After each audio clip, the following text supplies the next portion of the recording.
अस्सलामु अलैकुम व रहमतुल्लाहि व बरकातुहू। नहमदुहु नुसल्ली अला रसूलिहिल करीम, अम्मा बाद। अध्यक्ष महोदय, उपस्थित मान्यवर व माझा जमलेला बालमित्रांनो, आज मी तुमच्या समोर हज याची माहिती सांगणार आहे। इस्लामचा सर्वात शेवटचे तत्व आहे हज।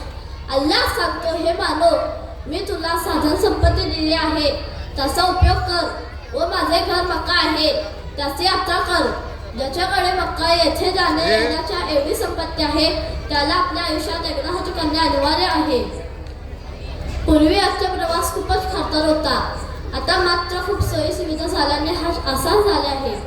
तेथे जाऊन मनोभावे अल्लाहचे स्मरण करावे, ठराविक ठिकाणी तवाफ करावा व सही करावी, ह्याला हज म्हणतात। मी दुआ करतो की अल्लाह प्रत्येकाला हज सारख्या पवित्र यात्रेची संधी देवो, आमीन। एवढे बोलून मी माझे वाक्य पूर्ण करतो। वमा अलैना इल्लल बलाग। अस्सलामु अलैकुम व रहमतुल्लाहि व बरकातुहू।